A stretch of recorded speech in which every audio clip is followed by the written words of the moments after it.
Muy buenas preguntas que nos han llegado y que con mucho gusto vamos a tratar de contestar usando desde luego las Sagradas Escrituras, la Biblia. La primera dice lo siguiente: ¿cómo le explicamos a otros que nuestra Biblia es la única y verdadera y no la católica, la mormona ni otra religión? Bueno, es una muy buena pregunta y esta es la razón por la cual Dios nos exhorta y nos anima a todos los cristianos a que estudiemos las Sagradas Escrituras para presentar, dice en 1 de Pedro capítulo 3, defensa ante la esperanza y la fe que hemos abrazado. En primer lugar, cuando nosotros leemos la Biblia católica, nos damos cuenta que es una versión, la Nácar Colunga, la Torre Samad, la Nueva Jerusalén, son las tres versiones que ha editado el Vaticano y que le han agregado más de 12 libros agregados después del siglo IV. Esos libros se llaman los apócrifos, y la palabra apócrifo significa de origen desconocido. Una vez que se cierra el canon, o sea, cuando los apóstoles murieron en el siglo I, ya no permitieron que ningún descubrimiento, ninguna versión o ningún texto que supuestamente hayan encontrado arqueológicamente se podía injertar a el canon del Nuevo Testamento o del Antiguo Testamento, porque los apóstoles ya habían evidenciado que las cartas que habían escrito ellos eran verdaderamente salidas del pulso de su mano.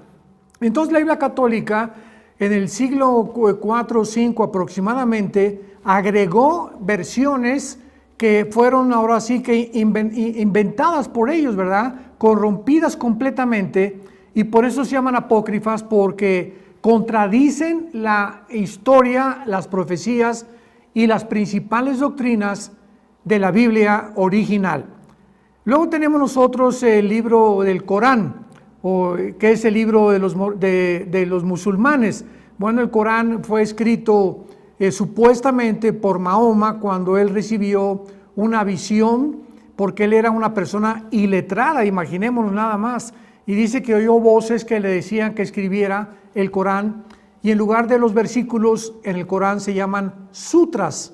Entonces Mahoma escribe la primera parte del Corán de forma pacífica, pero cuando Mahoma, como a los 35, 40 años de edad, comienza a darse cuenta que el Islam comienza a crecer, estamos hablando del siglo XVI, XVII, entonces comienza una revolución tremenda, porque comienza a escribir la segunda parte del Corán con ideas completamente destructivas, como los sutras dicen muerte a los infieles, y los infieles, de acuerdo al Corán, son todas las personas o judías o cristianas. Entonces carece completamente de historia, de profecías, no tiene absolutamente ninguna guía que pudiera darnos para considerarla un libro inspirado por Dios. Y la Biblia de los mormones pues fue una Biblia que es una copia rudimentaria, se podría llamar, de la versión norteamericana King James o la versión del Rey Santiago, cuando un hombre llamado José Smith en 1890-95 más o menos, dice que se le apareció un ángel llamado Moroni. Y este ángel le dijo que fuera a cierto monte porque iba a encontrar unas tablas escritas en egipcio cuneiforme. Pues José Smith fue a ese monte y desenterró esas tablas tal como el supuesto ángel que se le apareció le había dicho. Y cuando él copia estas tablas, escrito, repito, en egipcio cuneiforme, salió lo que se llama la versión del libro del Mormón. Pero además le agregaron otra versión que se llama Doctrinas y Convenios y la Perla del Gran Precio. Así que el famoso libro del Mormón, ¿verdad?, es una mezcla, una ensalada de dos o tres versiones y de supuestas apariciones de ángeles, cuando ya el apóstol Pablo en Gálatas capítulo 1 del 6 al 8 había advertido que si un ángel se aparece o cualquiera de los apóstoles nos explica o comienza a de escribir otra versión u otra Biblia u otro evangelio que no sea el que fue predicado por ellos, que sea anatema. Había una maldición muy grande que cayó sobre todas estas personas que trataron de pervertir las Sagradas Escrituras. Y cuando venimos a la Biblia, la versión que tenemos, compuesta por 66 libros, escritos en un periodo de 1500 años, repito, 1500 años, encontramos en la Biblia evidencias genéticas, hasta que en 1860 se descubre las leyes de la herencia por Gregorio Mendel. Hasta 1954 del siglo pasado se descubre la molécula del ADN, y la Biblia en su primera página en el libro del Génesis ya establece las leyes de la genética antes de que la ciencia las pudiera descubrir. Cuando Dios dice que todo sea conforme a su género y conforme a la semilla que se encuentre en los árboles, el fruto tiene que corresponder con la semilla que cada fruta tiene. Así que esto es maravilloso. Hay evidencias físicas, por ejemplo, la física tiene la ley de la entropía, que la Biblia le llama la ley de la corrupción, que es la segunda ley de la termodinámica físicamente, que explica claramente que todo está sufriendo un deterioro, todo se descompone, todo se echa a perder, y esto es una ley universal que rige a todas las demás leyes de todas las disciplinas académicas. Y tenemos evidencias proféticas, donde solamente cuando Cristo muere en la cruz, únicamente en el momento de la cruz se cumplen 33 profecías. Esto es algo inaudito que en ningún otro libro podemos encontrar. Y encontramos también evidencias científicas, como la forma en que fuimos hechos del polvo. La ciencia comprueba que los 19 elementos químicos que forman el polvo son los 19 elementos químicos que forman el cuerpo del hombre. Los 4 gases que forman el polvo, nitrógeno, oxígeno, carbono, forman el cuerpo del hombre, y podríamos nosotros continuar. Así que cuando tenemos la Biblia, estamos seguros que no existen en los billones de libros que existen en las librerías en el mundo, ninguno que se le pueda comparar. La palabra de Dios realmente convierte el alma, no hay nada torcido ni perverso en ella, toda ella es recta al que entiende y le da sabiduría a los que han entendido que Dios ha dejado un libro maravilloso para guiarnos durante la corta vida que tenemos en este mundo. Les invitamos pues a que se adentren, a que profundicen en las Sagradas Escrituras. Entonces, hacer la voluntad de Dios es creer que lo que la Biblia dice es verdad. Y si tú vienes a un estudio de francés o a un estudio de hebreo o de italiano, o vas a la escuela a estudiar geografía, imagínate que el maestro sepa que no llevaste tu libro de geografía, o tu libro de historia, o de civismo, o de todos los libros, ¿verdad? En mis tiempos que teníamos la mochila cargada como con 10 libros. Entonces nos sacaba de la clase el maestro en aquel tiempo. Entonces venía la Biblia, venía el domingo a la iglesia y no traer el libro. Pues ¿a qué vienes, no? Pues nomás vengo a oír, vengo a escuchar nada más. Pero cuando tienes la Biblia en tus rodillas y hablando el predicador, pero es que como están los versículos ahí en la pantalla, ¿para qué traigo ya la Biblia? Porque si no la aprendes a manejar, a ver el libro de Amós, me voy al índice, Amós página 1195, la busco rápidamente y me doy cuenta que comienzo a manejar mi Biblia y comienzo a descubrir dónde se encuentran en el Antiguo, los Salmos, que está a la mitad de la Biblia, los Proverbios, el Apocalipsis, y no andas buscando Génesis en los Evangelios. Entonces, esta es la razón por la cual el cristianismo se encuentra como se encuentra. Ahora, fíjense ustedes, la segunda prueba, si mañana yo le pregunto a cualquiera de ustedes que no trajo la Biblia hoy, ¿me puedes llenar una hoja tamaño carta en un resumen de lo que oíste ayer en la conferencia? No llenan ni la mitad de la hoja. Porque es más difícil recordar que estar escribiendo o tomando notas o estar en contacto con la Biblia o con el libro de geografía o de historia o con la materia que tengas que escuchar. Cristianos, familia de Dios, pónganse las pilas. Ya. Ya estuvo suave solamente de venir a calentar una silla el domingo sin tener en cuenta las grandes responsabilidades que tenemos como hijos e hijas de Dios. En la Biblia encontramos dos patrones que nos muestran claramente que Dios tiene en su plan cósmico de los tiempos cronología, porque dice: yo soy el primero, yo soy el postrero, desde el principio hasta el fin. Entonces, el Dios de los cielos, creador del universo, el maestro de maestros, el sabio de los sabios, cuyos pensamientos no son otros pensamientos, tiene un plan. Y tiene un plan secreto. Por ejemplo, para darles rápidamente esto como un ejemplo, para no ser redundante, Satanás no sabía el plan de Jesucristo. Dice en 1 Corintios capítulo 2, si los príncipes de este mundo, o sea, está hablando de los principados satánicos, hubieran sabido que Judas no iba realmente a funcionar y que matando a Cristo se les iba a devolver el tiro por la culata, nunca Satanás se hubiera metido a Judas, ni hubieran crucificado a Cristo, ni el diablo hubiera asusado a los líderes religiosos para que lo crucificaran. ¿Por qué? Porque aunque sabían que venía el hijo de David y que algún día vendría un Mesías, no se mencionaba que era el Hijo de Dios. No se mencionaba que era Dios en la carne, aunque de alguna forma Isaías capítulo 7, capítulo 9, nacerá de una virgen, etcétera, etcétera, pero todo estaba muy velado.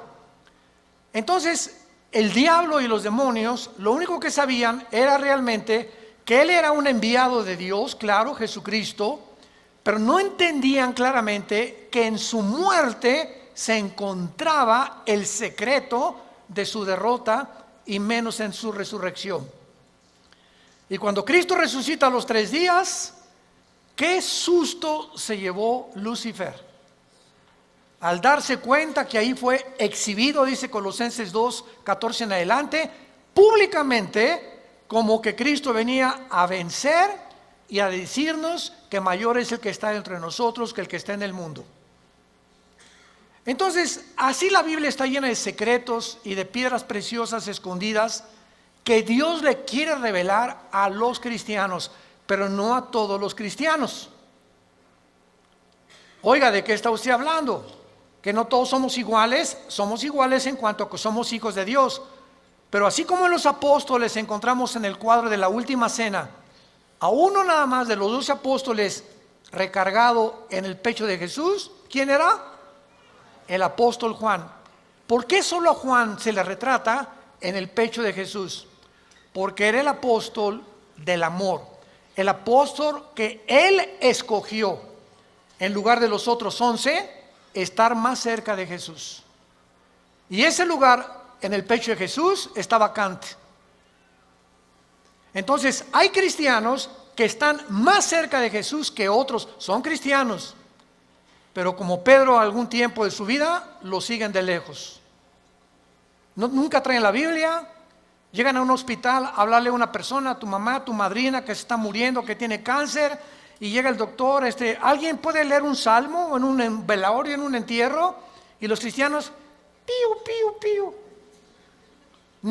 No abre ni el pico, nada absolutamente, porque no saben ni dónde se encuentran los salmos, ni qué pasaje leerle de la Biblia a un enfermo, o cómo guiarlos y decirles que necesitan el plan de salvación, recibir a Cristo. Entonces tú tienes que tener una Biblia en tu coche, otra en el baño, otra en tu oficina, en tu cuarto, en tu taller. Hay otras chiquitas que traen para cuando viajas en el avión, en el autobús, etcétera, etcétera. Tenemos que ser hombres y mujeres de la palabra de Dios. Y hasta que tú tomes esa decisión en tu vida, las cosas van a cambiar como no te imaginas. porque serás fortalecido como un árbol plantado en junto a corrientes de agua, que da su fruto a su tiempo, su hoja no cae, y todo lo que hagas, escúchame bien, todo lo que emprendas prosperará. Porque el fruto de nuestra prosperidad y nuestras bendiciones vienen de nuestro contacto con este libro. Muy bien, dentro de la cronología del plan de Dios, Dios le dio a Israel la semana de 7 días, 6 días de trabajo por uno de descanso, y al mismo tiempo que Dios creó en 6 días el universo, el séptimo de descanso, Dios dice en el Salmo 90, en primera de Pedro, que para Dios un día de 24 horas es como 1000 años. Con mucho cuidado, síganme. Entonces, estos 6 días de 24 horas, Dios le da a Israel semanas de años también. En otras palabras, bíblicamente, la historia del ser humano, desde Adán hasta que venga Jesucristo en su segunda venida, tienen que pasar 6000 años. Por ahí ya vamos bien. No puede pasar más tiempo porque es el tiempo exacto de Dios. 6000 años. Ahora, ¿cómo estamos contando nosotros los años a través de la historia? El impacto de Jesucristo en la historia ha sido tan grande, señores historiadores, maestros, sociólogos que nos visitan, ateos, escépticos y agnósticos. La historia la contamos desde antes o después de Buda, antes o después de Mahoma, antes o después de Zoroastro, antes o después de Mahatma Gandhi, antes y después de Cristo y después de Cristo. Es tan grande el impacto de Cristo que divide la historia. Es tan grande que se celebra su nacimiento en Navidad y en Semana Santa su muerte. No hay otro personaje en la historia que haya impactado tanto al mundo como la vida de Jesús de Nazaret. Ahora, este impacto de Jesucristo en la historia nos muestra que no sabemos cuándo nació. Muchos dicen que nació entre el año 6 o 7 de nuestra era cristiana, no en el año 1. Porque de Cristo a nuestros días tienen que pasar, ¿cuántos años? 2000 años. A ver, vamos por orden. De Adán a Abraham pasaron 2000 años. De Abraham a la cruz, 2000 años. ¿Cuántos van? 4000. Y de Cristo a nuestros días, 2000 años más, para que se cumplan los 6000 años de historia y entramos al milenio, que es el séptimo día de descanso o las vacaciones del cristiano. Por eso son 1000 años el milenio. Entonces, si han pasado estos 2000 años de Cristo a nuestros días, ¿por qué no ha venido? Lógico, ¿verdad? Bueno, vamos a ver algunas razones, y es maravilloso esto. Los judíos en la Biblia, el año es de 360 días. ¿Lo sabías, verdad? El año de los judíos o el año bíblico es lunar, no solar. Los judíos contaban a través de la aparición y la desaparición de la luna como los días, no como nosotros. Y cuando un papa llamado Gregorio, en el siglo II, siglo III después de Cristo, el Papa Gregorio cambió el calendario lunar por el calendario solar que nosotros tenemos, de 365 minutos y segundos. O sea, se le agregaron al calendario 5 días por año, más los años bisiestos. Entonces, aquí hubo un desajuste, porque cuando llegaron los romanos en el año 70 después de Cristo, de que él murió, y finalmente en el año 135 después de Cristo, cuando ya arrasaron con Jerusalén, todos los libros de la Torá y los libros del judaísmo, donde tenían ellos la cronología y la contabilidad de los años, desde Adán a nuestros días, de acuerdo a las genealogías de la Torá, desaparecieron. Y después los judíos volvieron otra vez a sacar 2 libros más, aparte de la Torá, que se llama el Talmud y el Mishnah. Estos 2 libros no son inspirados por Dios. Inspirado por Dios es la Torá, que involucra los 5 libros de la Biblia. Por eso es Torá. Los primeros 5 libros de la Biblia son el Pentateuco, como se llama, o la Torá, porque son los libros que Dios le dio a los judíos con las leyes de Israel. Pero el Mishnah y el Talmud son interpretaciones de la Torá. Entonces no fueron inspirados por Dios. Y en el Talmud y el Mishnah hay 600 más mandamientos que los judíos tienen que cumplir. Como por ejemplo en el Shabbat. La última vez que mi esposa y yo estuvimos en Jerusalén, ahora los invitamos, vamos a regresar en junio de este año a Jerusalén. Ya van más de 150 inscritos, increíble. Y a ver si nos alcanzan los cohetes de Irán. No. Los correos que más hemos recibido, ahora que comenzó el conflicto entre Irán y Estados Unidos, que es un conflicto que se inició en 1979, cuando el Ayatollah Khomeini convierte Irán en la República Islámica de Irán. Antes de 1979, Reza, el Shah de Irán, era amigo de Estados Unidos y no había los problemas que hay ahorita. Pero entra el Ayatollah Khomeini en el 79, se convierte en la República Islámica de Irán y comienza a prevalecer la religión sobre el Estado. Ahora sí que ya no hay ni siquiera separación de iglesia y Estado, ahora es la religión la número 1 y los líderes religiosos mandan y gobiernan Irán, no el Estado, el presidente de Irán.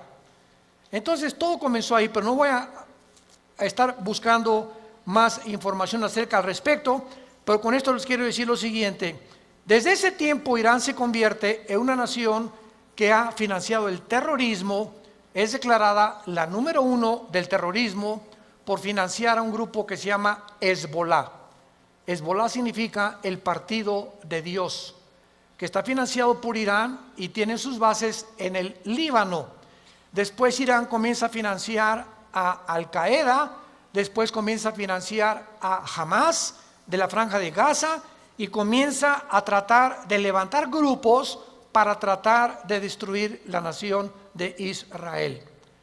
Sin embargo, en las últimas semanas o meses, esta nación ha cobrado o está resurgiendo en los encabezados públicos precisamente por el conflicto de que ahora la guerra ya no es con miras telescópicas para querer matar a un líder, ahora los matan desde el aire. Impresionante la tecnología a la que hemos llegado, ¿verdad? Ahora puede volar un dron sobre una nación. Escuchen esto, ese dron puede ver una caravana de 10 carros y ese dron sabe y tiene la foto, síganme con cuidado, de la persona a la que están buscando asesinar o eliminar, y el dron pasa y monitorea las 10 carros y sabe en qué carro va esa persona por la foto que trae la computadora. Y en ese momento el dron sabe y ¡rum!, en segundos cae y eliminan ese vehículo, el tren o donde vaya esa persona. Así fue como ha eliminado Rusia, Estados Unidos, Israel a muchos jefes militares o terroristas sin que tengan ya que estarlos esperando con una mira telescópica.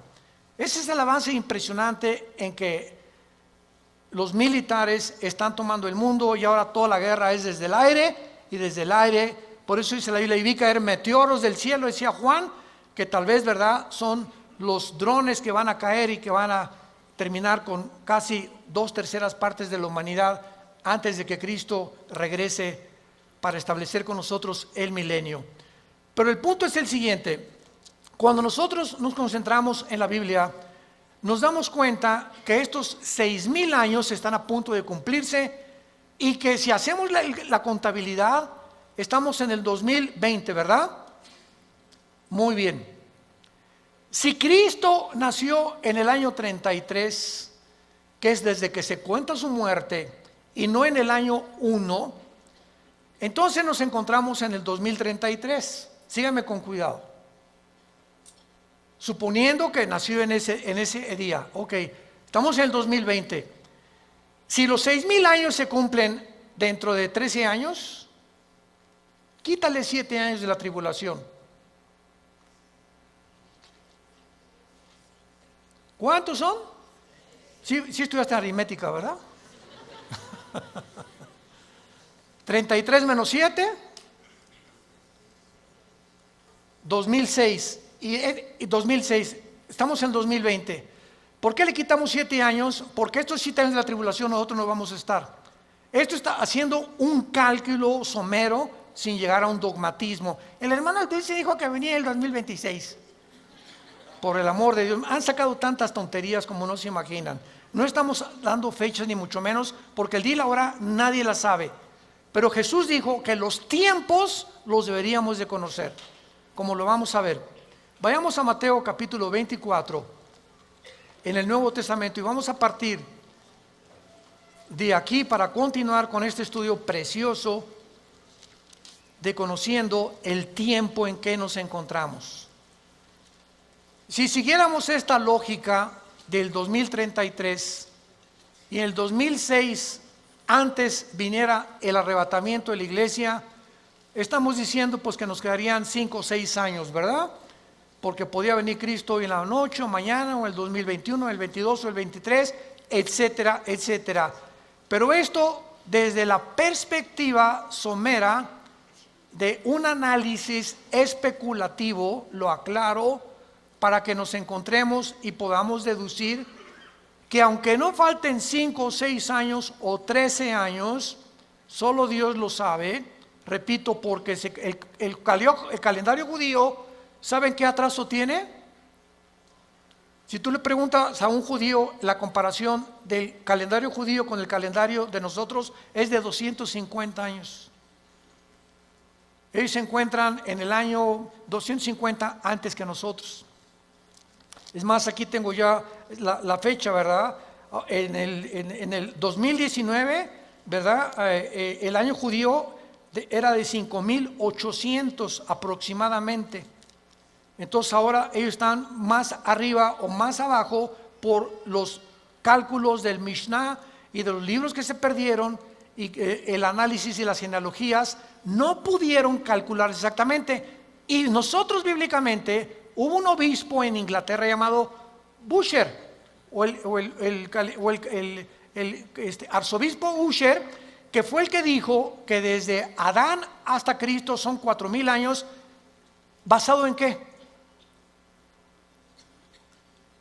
Basado en las genealogías que se encuentran en el capítulo 10 del Génesis. Ahí está la genealogía de las genes. Adán tuvo esto y esto y esto, y Isaac tuvo esto y esto y esto, y etcétera, etcétera. Y ven en todas las genealogías de donde descendemos todos. Y basado en esas genealogías, que hay un margen de error de algunos años, se calculó que de Adán a Cristo hay 4,000 años, y de Cristo a nuestros días llevamos 2,000 años. Pero no puede haber más de 25 o 30 años de margen de error. Entonces nos encontramos demasiado cerca, más cerca de lo que nos imaginamos. Ahora bien, otra cosa importante, antes de leer Mateo 24, el rapto de la iglesia, es increíble que haya personas que ya ni en el rapto crean. Yo he escuchado conferencias de personas que no creen ya ni en el rapto. Estamos en la apostasía, están negando cosas superbíblicas. Si el rapto de la iglesia comienza con la firma del anticristo autorizando la reconstrucción del templo judío, en el momento que el anticristo confirme Daniel 9, 24 al 27, especialmente el 27, y firme los judíos tienen derecho a habitar en paz sin que nadie los moleste por 7 años, y pueden reconstruir su templo, ahí, ese día, ese minuto, es ahora, comienza los últimos 7 años que se conocen como el tiempo de angustia de Jacob, el día de la ira de Dios o de Jehová, y el Nuevo Testamento, segunda de Tesalonicenses capítulo 2, 3 y 4, el día del Señor. El día del Señor no es el día del rapto, el día de Cristo es el día del rapto, el día del Señor es el tiempo de la tribulación, para que sepamos distinguirlo proféticamente a ustedes que les interesa el estudio de las profecías. Entonces, desde ese momento, muchos creen que al firmar el anticristo, el pacto, los cristianos desaparecemos y somos arrebatados. No es así. El rapto puede ser 1 año antes de que el anticristo confirme el pacto. ¿Me van siguiendo con mucho cuidado? El arrebatamiento puede ser 3 años antes de que el anticristo firme el pacto. O puede ser 1 semana y a la semana el anticristo confirme el pacto. Entonces no hay tiempo para poder establecer el rapto, ni el día ni la hora. Viene sin que nosotros lo sepamos. De repente desaparecemos del mundo y pueden pasar 1 año, 2 años, 6 meses cuando comience la gran tribulación. Pero lo que es importante es que cuando la iglesia sea sacada del mundo, Dios regresa a tratar con Israel espiritualmente. En 1948, cuando los trajo y se constituyeron en una nación libre e independiente, ahí Israel renació, resucitó nacionalmente. Entonces los judíos regresaron en el 48 sin convertirse al Mesías, porque hasta la fecha en Israel la mayor parte de los judíos no creen en el Mesías, en Jesús. Solo un judío que se convierte se llama judío mesiánico. Nunca ellos se llaman cristianos. ¿Saben por qué? Porque cuando oyen la palabra cristiano, los judíos asocian el cristianismo con la Iglesia Católica. Y la Iglesia Católica los persiguió más de 250, 300 años en la Inquisición con el señor Torquemada en España. Y a los judíos que no querían aceptar a Roma como la salvación, los torturaron, los quemaron, los abrieron de piernas, a las mujeres les sacaban el bebé del vientre, hicieron terribles cosas que Hitler parecería Pinocho con lo que hicieron los nazis. Entonces los judíos oyen hablar del cristianismo. Cuando veamos Israel se los vamos a advertir. Aguas porque ahí vienen las piedras, O sea, sobre todo en el muro de los templos, cuando están todos los judíos orando, ya ven que ellos hacen así. ¿Saben por qué hacen así al orar ellos? Porque uno de los salmos dice que al orar deben menear la cabeza y recordar que deben recordar lo que están orando. Por eso oran así ellos, entierran sus papelitos en el muro de los lamentos, traen su kipá, cubierta la cabeza. A nosotros se nos prohíbe taparnos la cabeza cuando estemos orando. 1 Corintios capítulo 11. Entonces ellos lo pueden hacer porque son así, esa es su costumbre. Pero ellos, ¿verdad?, no creen en el Mesías y ellos asocian. Si les dice soy cristiano, ellos no saben que el cristianismo no es el catolicismo. El catolicismo es la perversión del cristianismo. El catolicismo nació 250 años después de Cristo. Durante 250 años no hubo papa, no hubo liturgias, no hubo sacramentos, no hubo santos a quienes invocar. No tenías que tomar una cosa o una hostia para decir que estabas recibiendo a Cristo. Pero se convierte Constantino, el último emperador romano, y entonces absorbe el cristianismo antes de él como la religión oficial del Sacro Imperio Romano. Y decimos en mi tierra, es la misma gata pero revolcada. Entonces el Imperio Romano políticamente se da la vuelta y se convierte con el mismo poder, escúchenme, pero religioso. Y desde hace casi 18, 19 siglos, el Imperio Romano es el imperio del Vaticano y gobernó Europa, a los príncipes, a los reyes, y nadie en Europa se podía casar ni a tener negocios sin el permiso de Roma, de la religión. Y los que no pertenecían y aceptaban que el Vaticano era el único representante de Dios, los quemaban, los crucificaban, los echaron a los leones, etcétera, etcétera, etcétera. Ya hablando después del Coliseo romano famoso. Entonces, el cristianismo no es una religión, es una relación personal, viva, orgánica, dinámica, con alguien que está vivo.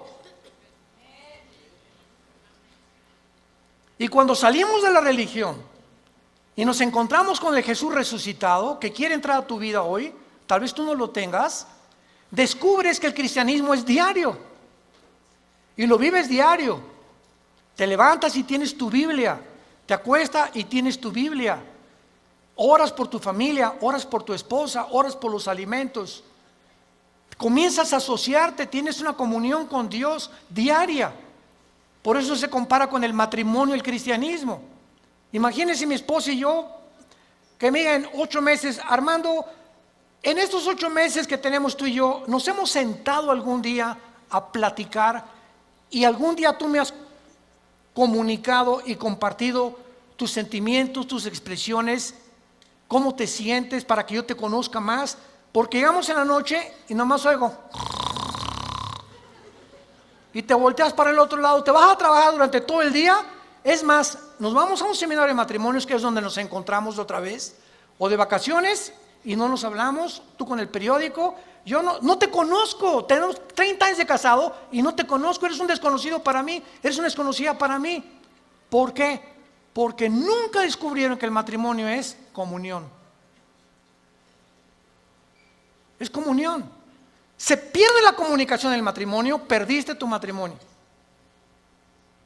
Un matrimonio que no se comunica, que no es tan así, donde una vez a la semana a tomar un café, nos vamos de vacaciones, platicamos, nos damos tiempo el uno para el otro, para conocernos, es imposible que funcione. Se levantan barreras de silencio y ya pasaron un mes y tu esposa tiene cara de la jeta.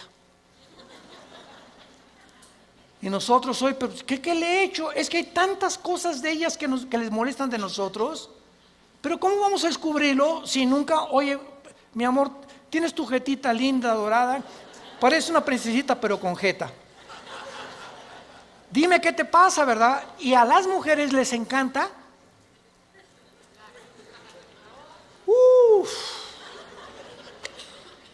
Porque no son como nosotros.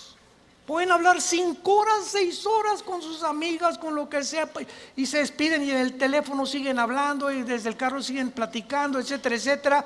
Y cuando llegamos nosotros que no nos gusta eso, y tenemos que entender que a ellos les gusta eso, perdón, ya parece que estamos en un seminario de matrimonios. Ya me estoy saliendo del tema, les pido perdón.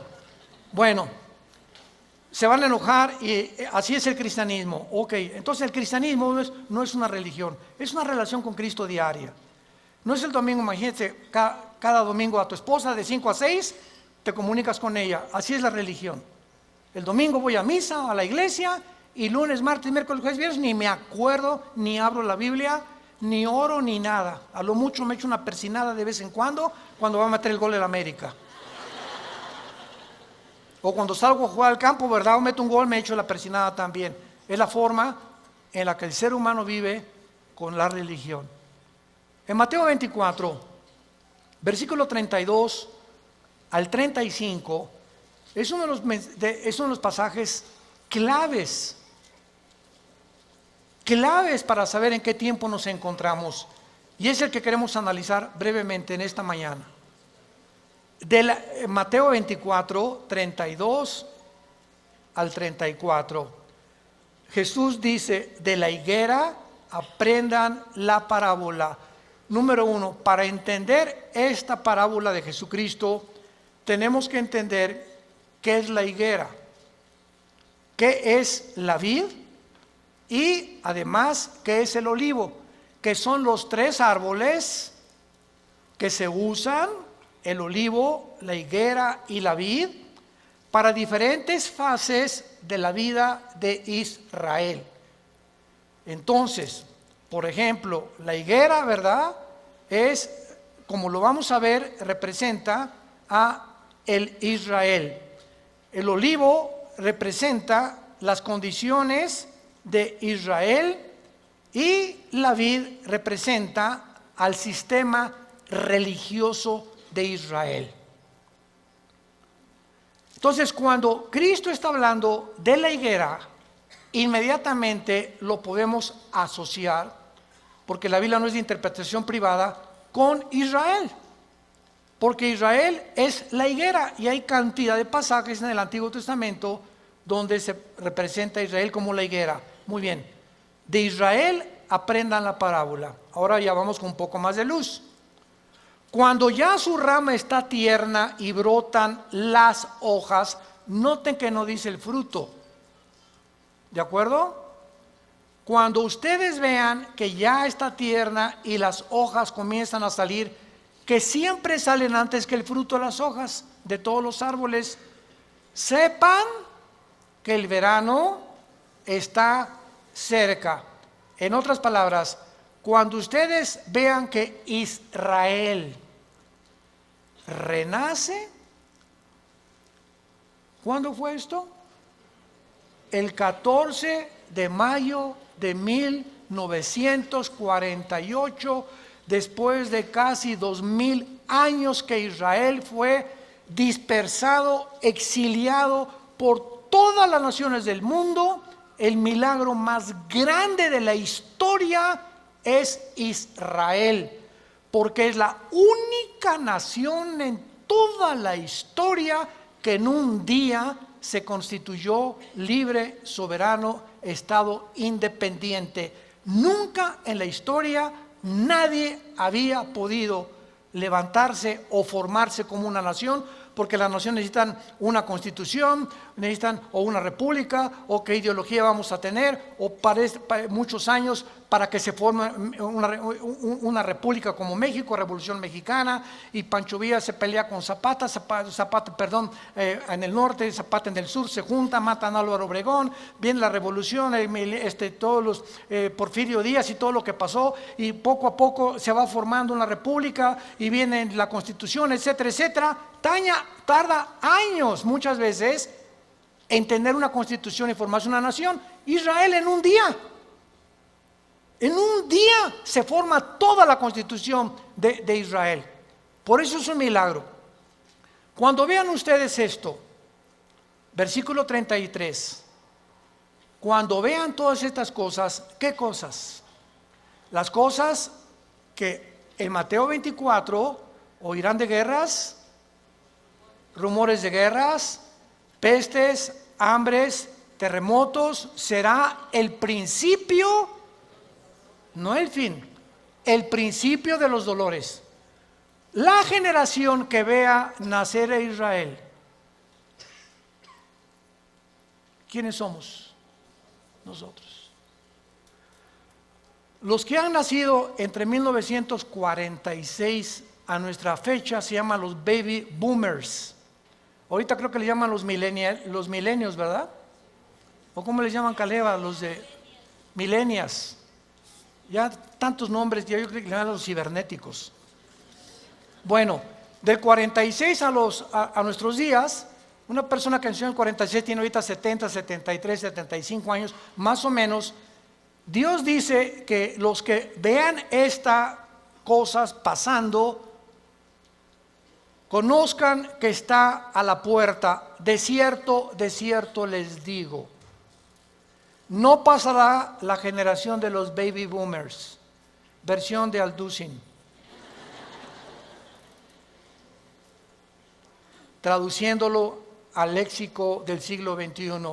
No pasará la generación del 48 hasta nuestros días, hasta que todo esto acontezca. Más claro Jesús no podía ser. Ahora muy bien, ¿cuánto es una generación? El Salmo 90 y 1 de Pedro capítulo 3 dicen que una generación es aproximadamente entre 80 y 90 años de edad. Dice los más fuertes 85, 90. Porque sabemos que antes del diluvio pasaban hasta los 500. Noé a los 500 años fue papá. ¿Se imaginan? Matusalem a los 969 años es el personaje más grande que ha vivido, más que tu abuelito y el mío. Matusalem, 969 años. Viene el diluvio, cambió todo. ¿Y saben por qué se redujo la edad? Porque si Dios nos hubiera dejado vivir más tiempo, ya nos hubiéramos matado como las ratas. ¿De qué estoy hablando? Agarra un cuarto de 5 metros por 5 metros y mete 50 ratas. Van a vivir un mes. Redúcelo a la mitad. Van a vivir 15 días porque se matan más rápidamente. Y mientras más lo reduzcas, más rápido se muerden unas a otras. Mientras más grande el espacio, más tiempo viven. Entonces, así nosotros, Dios tiene que reducir más y más nuestra vida, porque mientras más querramos vivir, si así con 80 años de edad estamos al punto de una tercera guerra mundial, ahora imagínense que Dios nos hubiera concedido que viviéramos más tiempo. Entonces, por la misericordia de Dios, se redujo la vida en los más robustos, 85, 90 años. En el caso de mi familia, mis abuelos maternos de 97, 95 años murieron. En el caso de mi paterno, mi abuelo murió de 90, mi abuela de 95. Muy bien, veamos ahora estas cosas. Las hojas representan el nacimiento o el renacimiento nacional de Israel, porque regresaron en el 48 sin convertirse. ¿Cuándo Israel se va a convertir al Mesías? Romanos 11, 25 y 26. Apocalipsis capítulo 7, cuando Él selle a 144,000 judíos, y ellos en el tiempo de la tribulación, nosotros ya no estamos aquí, el más grande avivamiento de Israel se convertirá cuando Jesucristo venga al final. Y cuando Él venga al final, todo Israel será salvado. Desde luego los que creyeron en Jesús como el Mesías. Entonces, es importante esto, ¿verdad? Porque las hojas representan el renacimiento de Israel de 2000 años y el nacimiento de la generación de la higuera. Cuando Israel se convierta, entonces el Israel será el fruto de la conversión, porque por el fruto lo conoceremos a un árbol. Si es un árbol de naranjas, da naranjas; si es un árbol de manzana, da manzanas. Ahorita Israel no ha dado fruto. ¿Cuál es el fruto? Amor, gozo, paz, benevolencia, que produce ¿quién? El Espíritu Santo. Y ellos no tienen a Ruach el Kadosh, al Espíritu de Dios que tiene la iglesia que Dios nos ha dado. Muy bien, ahora es importante que veamos en el capítulo 21 de Lucas algo sensacional, algo asombroso acerca de esto. Porque aquí hay una señal que es la siguiente. Si Israel no hubiera regresado en el 48, no sabríamos qué tan cerca estábamos del rapto. Tenía Israel que regresar en el 48 a la Biblia, porque desde el 48 que regresó Israel a la Biblia, se puede cumplir el rapto. Entonces, el hecho que hayamos nosotros sido la generación que esté contemplando este milagro de Israel en el 48, nos habla que el tiempo está ya contado. Si Israel no hubiera regresado, el anticristo que me va a perseguir. ¿Me están siguiendo? Si Israel no hubiera regresado, ¿quiénes iban a reconstruir el templo? Si Israel no hubiera regresado, ¿a quiénes 144,000 hubiera Dios en el capítulo 7 Apocalipsis ungido con el Espíritu Santo? Entonces, Israel tenía que regresar para que las profecías de los últimos tiempos se cumplieran. Y tú y yo somos los testigos. Antes del 48, nadie sabía ni se imaginaba que Israel iba a regresar. Fue un milagro de la historia. Y el rapto lo mismo. No sabemos ni cómo, ni cuándo, ni a qué hora, pero va a ser algo que ya se puede cumplir porque Israel está en su tierra.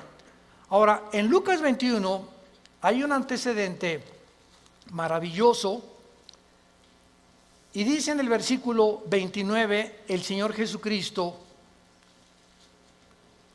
también les dijo una parábola, y está contando Lucas las mismas palabras de Jesús, pero observemos con lupa que Lucas le agrega otras palabras que no tiene Mateo. Y nos vamos a sorprender de esto. Miren la higuera. ¿Ya ves que te dije que trajeras la Biblia? Aquí ya me doy cuenta quién la trae. Y todos los árboles. Eso no está en Mateo. En Mateo solamente es la higuera. Pero aquí se le agrega que no solamente miremos a la higuera, sino todos los árboles. ¿Quiénes son todos los árboles?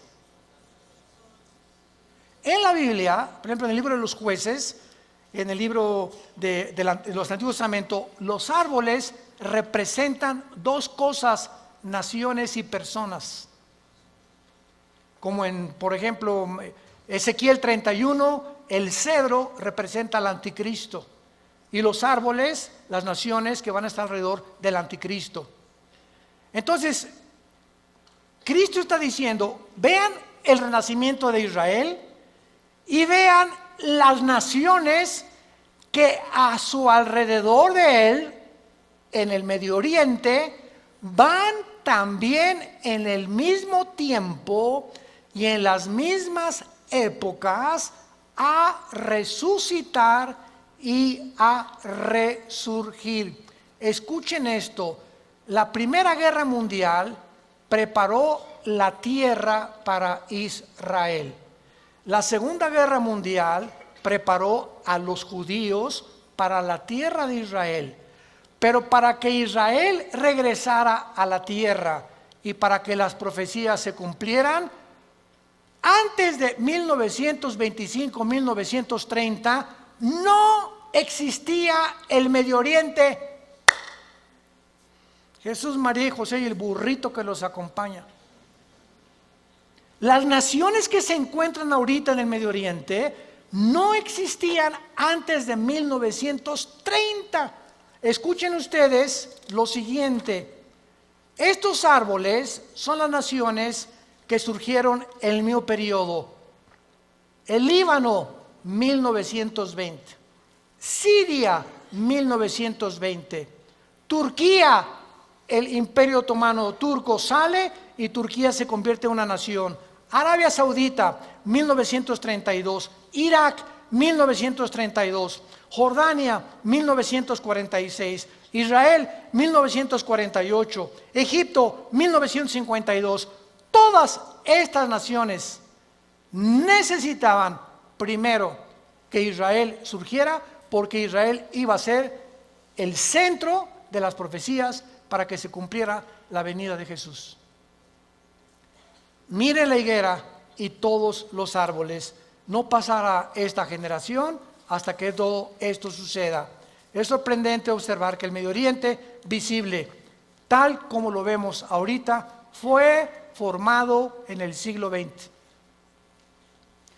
Existía la Mesopotamia, o sea, Siria y Irak, era lo mismo, era el Medio Oriente, pero no estaba la división entre Siria y entre Irak, Transjordania, Jordania, el Líbano, Egipto. Egipto existe desde hace cientos de siglos, pero no estaba formado exactamente con las divisiones geográficas que los ingleses y los franceses, que fueron los que colonizaron con Portugal y España el Medio Oriente, determinaron, y ellos fueron los ingleses y los franceses los que dividieron el Medio Oriente tal como nosotros lo conocemos actualmente. A Israel le asignaron ese pedacito de tierra, a Jordania eso, a Arabia Saudita eso, a Líbano eso, a Siria eso, y fue después de la Primera Guerra Mundial.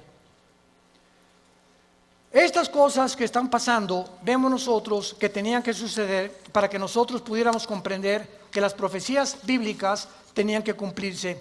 1945 termina la Segunda Guerra Mundial. ¿Quién gana? Estados Unidos, Inglaterra y Rusia. 1957 se firma el Tratado de Roma, donde Jacques Delors, francés, Europa, unámonos, porque la unión hace la fuerza y Europa tiene que tener una moneda, tiene que tener una constitución, tenemos que unirnos todos. 1967, la Guerra de los 6 días, 1989, cae el comunismo y en ese momento comienza la democracia a elevarse en el mundo. 1992, el Tratado de Maastricht forma la Unión Europea.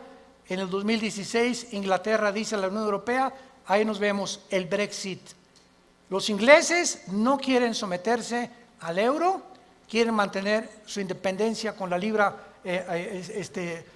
inglesa, esterlina, y ellos quieren tener su propio gobierno, no quieren pagarle los impuestos a la Unión Europea. Y estos acontecimientos tenían que suceder después de Israel, del 48. Las Naciones Unidas, la Unión Europea, el Mercado Común Europeo, el Fondo Monetario Internacional, la OTAN, la OPEP, todo tenía que formarse después de Israel. ¿Para qué?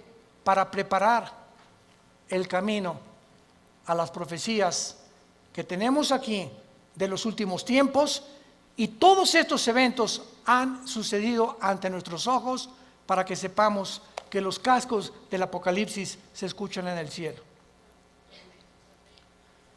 ¿Qué es el 2021? Violencia, incendios en Australia, más de 1.000 millones de especies, ¿me escuchaste bien?, de animales han muerto en Australia. 1 millón de especies casi en las Américas de animales. Y estamos involucrando también a delfines, ballenas, tiburones y peces. Incendios en California, incendios en otras partes del mundo, inundaciones, tsunamis, cambios de clima, ya no hay primavera, ya no hay verano, huracanes devastadores, cada día con más fuerza, grado 3, grado 4, etcétera, etcétera.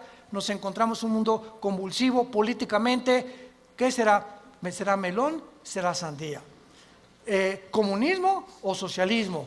¿O autocracia? ¿O monarquías otra vez? ¿O una oligarquía? ¿O qué sistema? No, vamos a mezclar mejor ya. Comunismo con capitalismo como China. O socialismo pero también con capitalismo. Y es una ensalada del chef en las ideologías gubernamentales y filosóficas, porque el mundo ha llegado a su fin. Ningún sistema ha funcionado, el comunismo cayó, fue un fracaso, se vuelve a desenterrar al mismo muertito, porque la historia nos enseña que el hombre no aprende de la historia. Y cometemos los mismos errores, porque usted es la generación de los milenistas o milenios, o ¿cómo les llaman? Cibernético les llamo yo, ¿verdad? No han experimentado lo que nuestros padres en la Segunda Guerra Mundial, lo que se sufrió, y ahorita el pasado ya no existe para ustedes.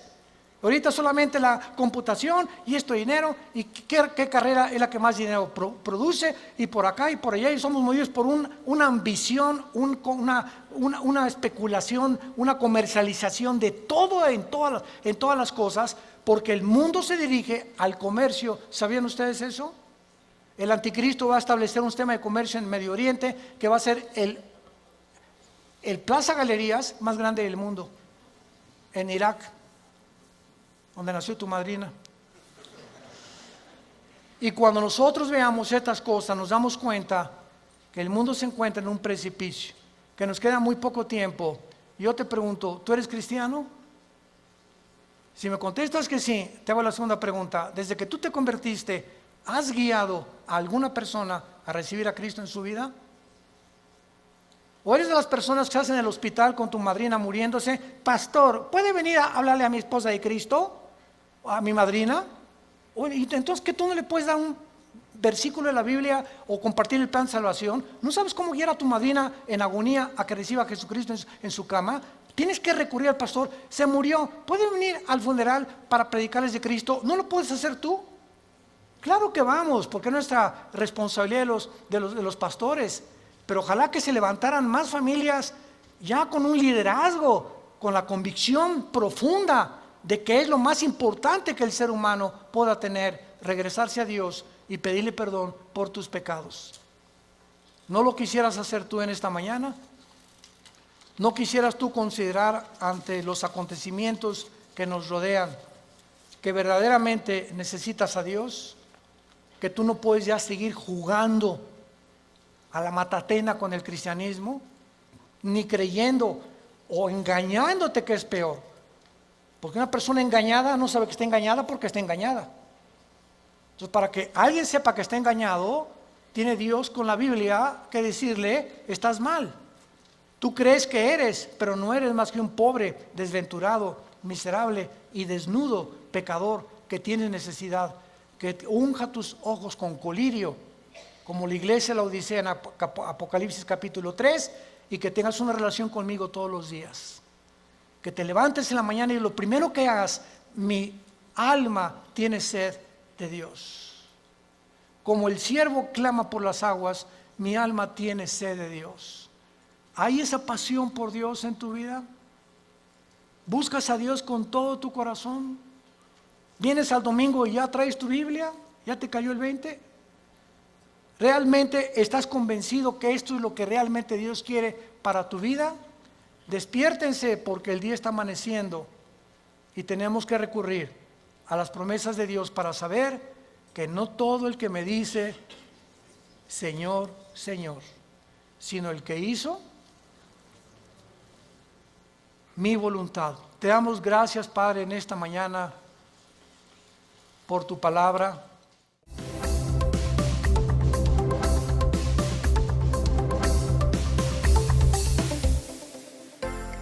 Vida Nueva para el Mundo se sostiene y propaga el mensaje de salvación de Jesucristo. Las cosas del más allá o las cosas del final de los tiempos.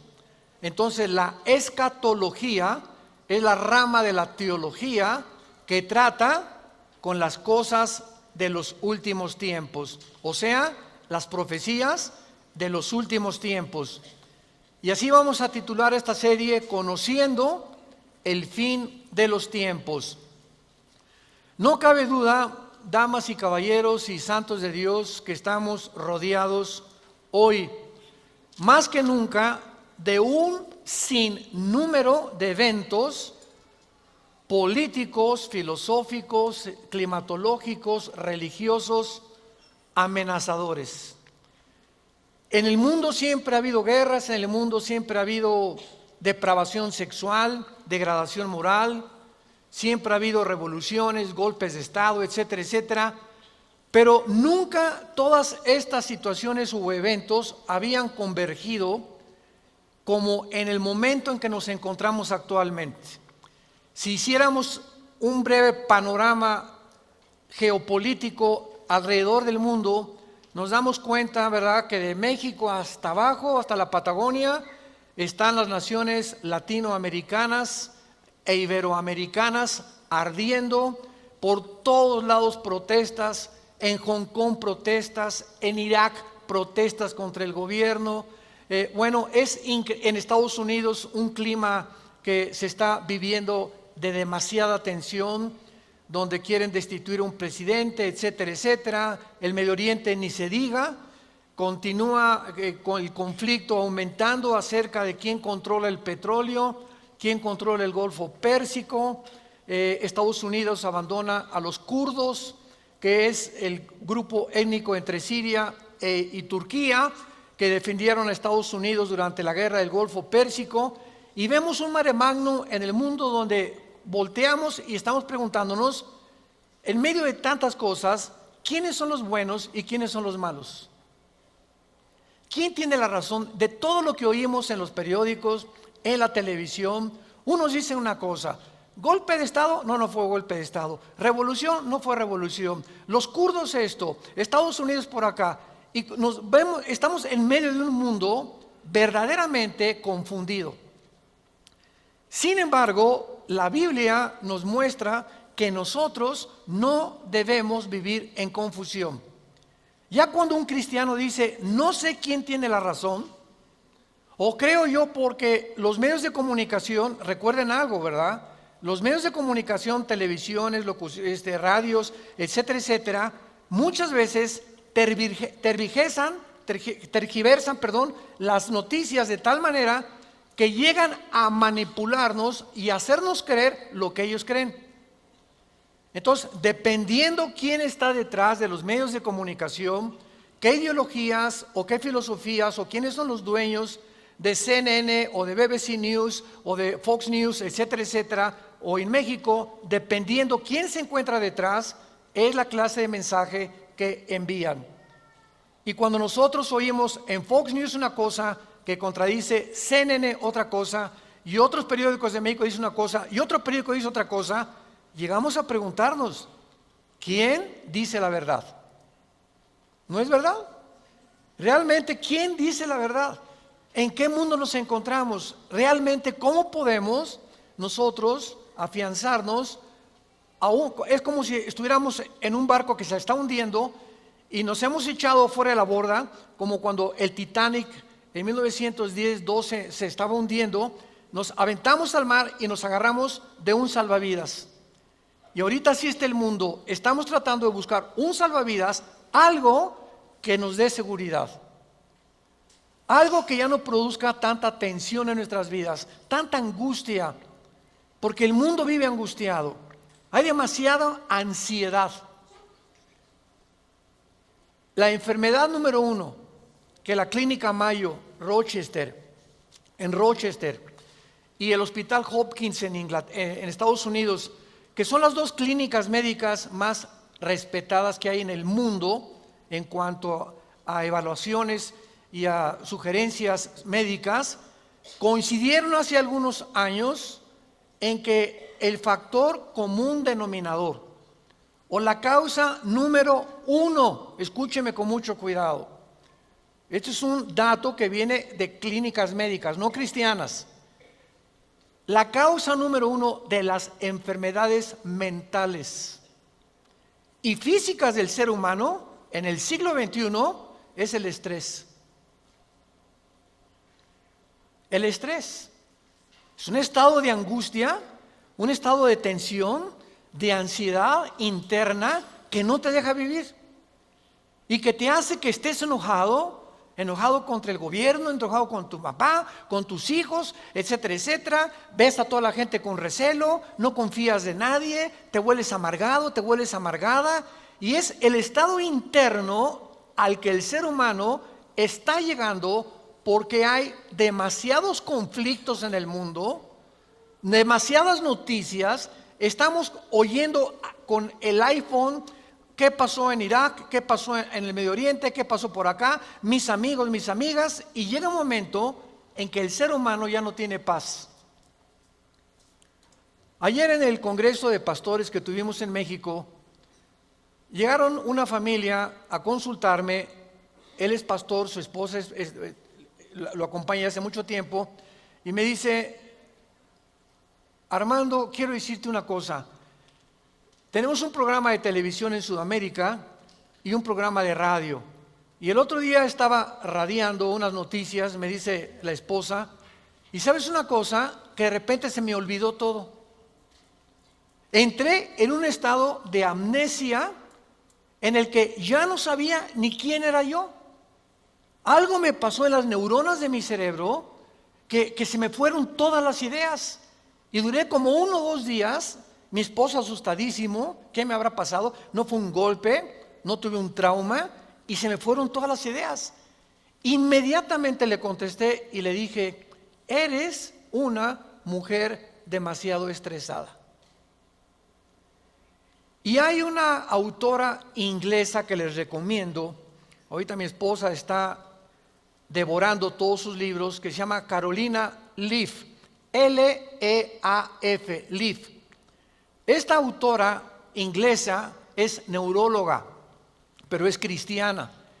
y está haciendo los últimos descubrimientos del cerebro, de las neuronas, de la manera como afecta el estrés.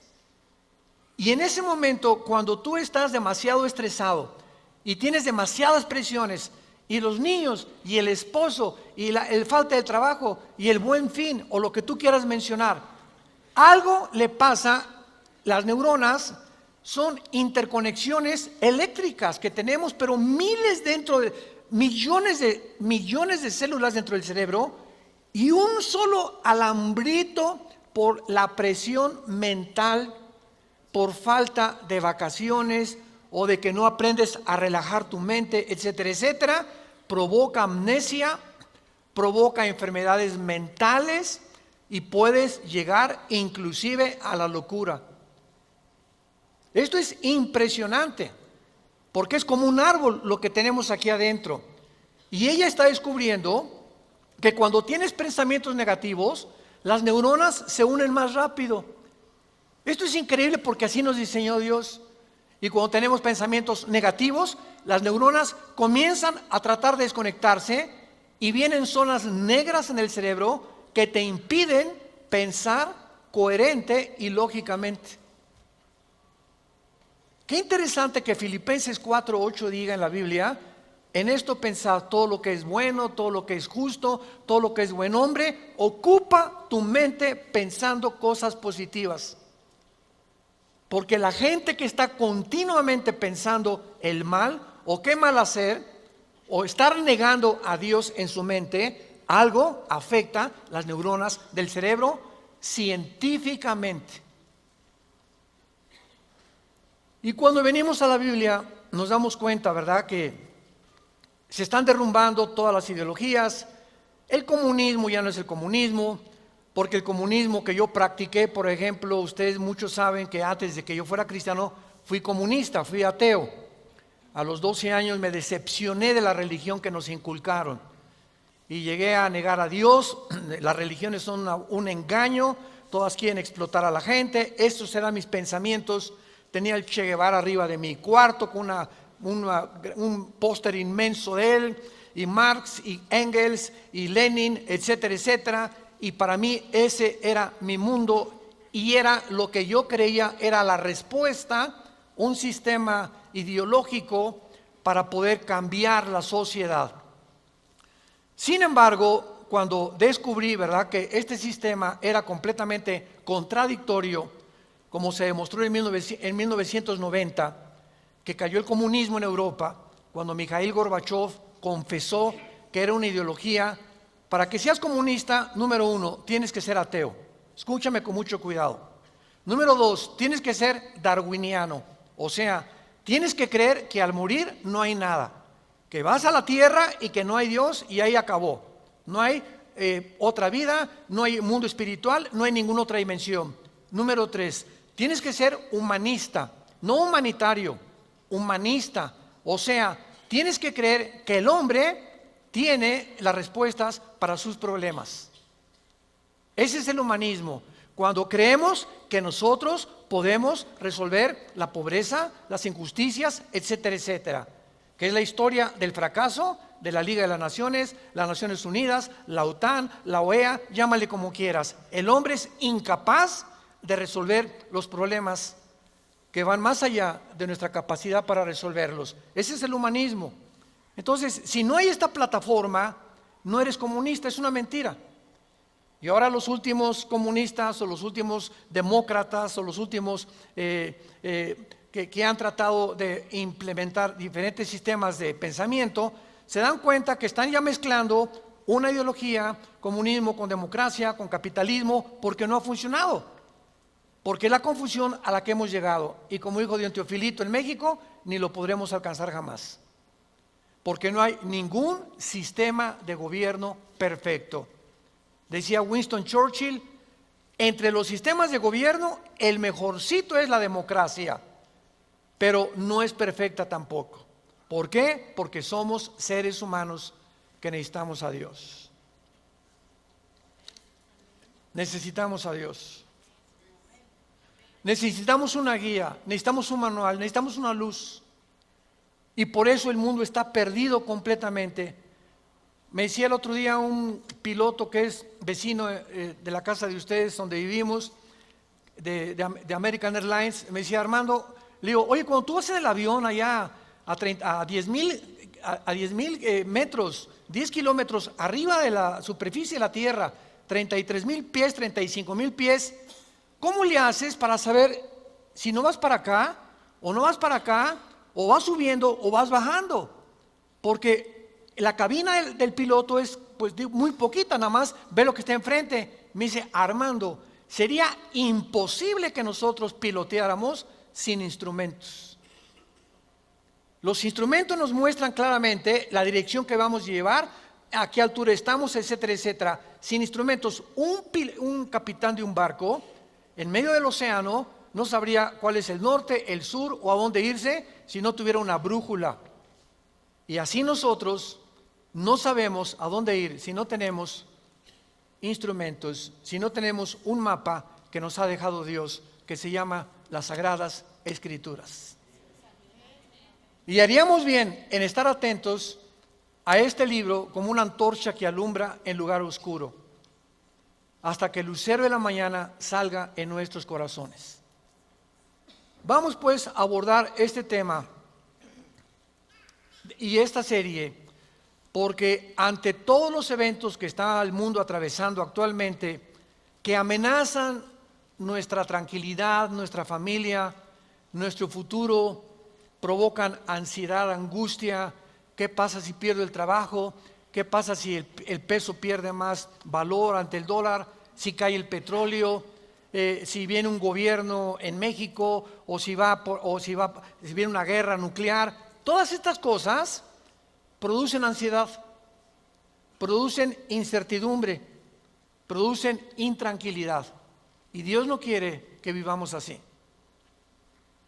Dios quiere que en medio de este mundo tengamos una esperanza, tengamos una seguridad de que las cosas van a mejorar, que lo mejor de nosotros está por delante, y que aunque el mundo sea cubierto de tinieblas, en nosotros debe haber luz, porque somos la familia de Dios, que dio a su Hijo en una cruz hace 2000 años para que pudiéramos comprender el mensaje del Evangelio, de las buenas noticias de la gracia de Dios en su Hijo Jesucristo. Podemos saber exactamente, y este es el tema que vamos a abordar en toda esta serie, podemos en la Biblia encontrar datos, información que nos digan en qué tiempo de la historia nos encontramos. ¿Podríamos realmente decir con seguridad nos encontramos a 10 años de que Cristo venga, o a 5 años de que Cristo venga, o nos encontramos al borde de un caos nuclear, o estamos en la orillita de la autodestrucción del ser humano? Esta información se encuentra en este libro, porque cuando comienzas a escudriñar este libro y nos comenzamos a ver que Dios nos comienza a despejar incógnitas y los velos negros que nos impiden ver hacia adelante comienzan a ser quitados por la luz del Espíritu de Dios, comenzamos a caminar con confianza en la vida. Si yo estoy en una cueva oscura, yo no sé si dar un paso por acá porque no veo, está tan oscuro que a lo mejor está ahí un murciélago o una roca o algo. Pero si alguien me da una lámpara, ¿qué hace la lámpara? Inmediatamente me alumbra 4, 5, 10 metros hacia adelante, y con esa lámpara puedo caminar con confianza porque voy viendo dónde voy pisando. ¿Correcto? Bueno, así es exactamente en el mundo espiritual. El mundo ahorita no tiene lámpara, están así. ¿Será melón? ¿Será sandía? ¿Será ya sabes quién? Por aquí, por allá, y para dónde. Esto, tendrá razón ellos, tendrá razón estos, tendrá razón este gobernante, por acá, y así está el mundo. Pero cuando tenemos la palabra profética más segura, vamos a comenzar a caminar con confianza y a darnos cuenta del Dios que nos dice: no temas, no temas, estoy contigo, nunca te dejaré, nunca te voy a abandonar. Estaré contigo todos los días hasta el fin del mundo. Y aunque se cierren los cielos aparentemente y la oscuridad, la tierra esté cubierta de ella, mientras más oscuro, las estrellas se ven mejor. Mientras más oscuro, vamos a tener más luz, porque vamos a poder brillar en medio de las tinieblas. Claro que la Biblia nos va a revelar todos estos sucesos y calamidades antes de que sucedan, para que cuando sucedan corroboremos, comprobemos, confirmemos que Jesús tuvo realmente la razón y que Él es el Hijo de Dios. Y esto es lo que nos da la fortaleza, las convicciones, porque lo que más se necesita ahorita en el mundo es seres humanos con convicciones profundas en sus vidas, con mucha integridad para vivir. Y cuando tú eres una persona de una sola pieza, como dijo Pablo, yo sé en quién he creído, ya no te engaña la gente. Ya no te engañan las películas, no te engaña la televisión, no te engañan las noticias, porque tu fe está bajo una roca. Estás parado en un fundamento inconmovible.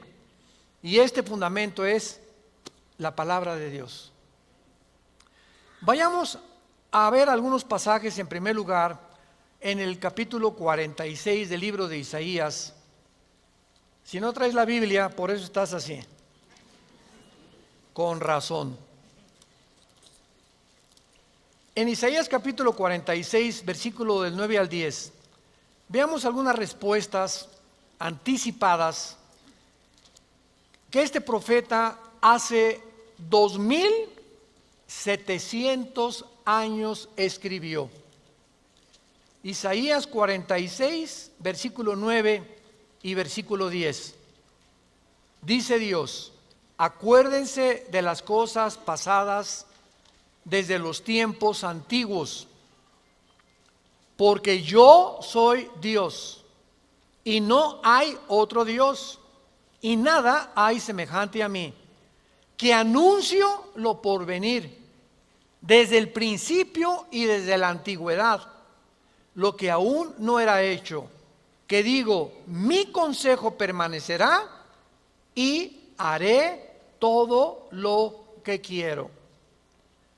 En este pasaje Dios claramente nos muestra que Él va a demostrar, el Dios de la Biblia, que Él es Dios, y que todos los demás dioses, ¿verdad?, no son realmente más que ídolos. Y aunque detrás de todo esto hay criaturas espirituales que se le llama dioses en la Biblia, Él es el Elohim de los Elohim. Él es el Dios de los dioses. Él es el rey de todos los demás súbditos que ocupan el universo. Y que Él nos va a anunciar lo que va a venir para que sepamos algo. Lo que Dios dice va a permanecer. Y va a hacer todo lo que Él ha dicho que va a hacer en la Biblia. Veamos otro pasaje en el Nuevo Testamento, en Primera de Juan. Antes del Apocalipsis está Primera de Juan, para que no andes por el Éxodo. En Primera de Juan capítulo 4, versículos 5 al 6, el apóstol, el último de los apóstoles de Jesucristo, que murió a los 93, 92 años de edad, fue el último que murió de ellos, escribe, Primera de Juan 4, del 5 al 6, ellos son del mundo. Siga con cuidado esta lectura. Ellos son del mundo, por eso hablan del mundo. Y el mundo los oye. Nosotros somos de Dios. El que conoce a Dios nos oye. El que no es de Dios no nos oye.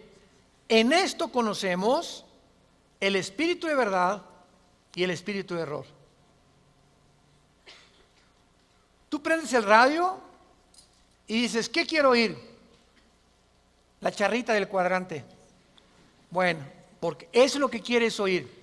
Pero al mismo tiempo tu aparatito de tu radio tiene ondas y tiene FM, tiene AM y tiene como 50 estaciones más que tú puedes oír. En el FM 91.13, 1440, etcétera, etcétera, ¿verdad? Pero tú sintonizas lo que tú quieres oír. el mundo espiritual que nos rodea, ahorita aquí cerca de nosotros, todas estas ondas radiales y de video y de televisión están pasando junto a nosotros, pero ese aparatito las capta, son invisibles. Y el hecho que no las veamos no implica que no existen, porque aquí están junto a nosotros. Pero ese aparatito lo prendo y capta esa onda que yo quiero, o hay otra banda más chica, o hay otra más grande, pero capta, repito, la estación que tú quieres bajar del mundo invisible. Y así pasa en el mundo espiritual. ¿A quién quieres oír? ¿A Buda? ¿A Marx? ¿A Che Guevara? ¿A Lenin? ¿A los brujos? ¿A los astrólogos? ¿A quién estás sintonizando en tu mente? Ellos son del mundo. Si tú eres del mundo, vas a oír a los líderes del mundo, a los religiosos, a los brujos, a los que te han prometido que tienen alguna verdad. Y por eso tu vida está como está. Pero si tú quieres sintonizar la frecuencia de Cristo, entona a Cristo en la Biblia.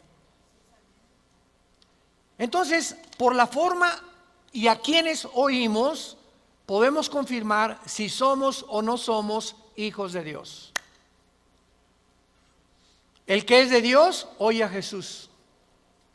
Mis ovejas, Juan 10, oyen mi voz y me siguen. Y yo les doy la vida eterna. Y no oirán la voz del falso pastor. Y aquí se trata de tu destino eterno, de tu familia, de tu matrimonio, de tus hijos. Tienes que aprender a discernir la voz de Jesús. En medio de tantas voces en la televisión, en los programas, en los radios, en libros que hay que nos rodean por todos lados, ¿a quién estás oyendo? ¿A quién estás leyendo? ¿Qué tipo de lectura tienes? ¿Qué tipo de actividades tienes para saber si tú eres y tienes el espíritu de verdad o tienes el espíritu de error? Muy bien. En la Biblia tenemos tres principales fuentes de información de las profecías bíblicas. Esto es bien importante.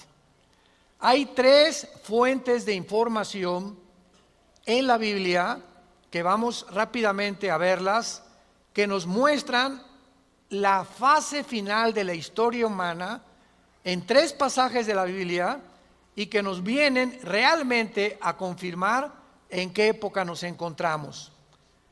Estas tres son, en primer lugar, el sermón del monte de Jesús, que se encuentra en Mateo 24, Marcos 13 y Lucas 21. ¿Cuál es el sermón del monte?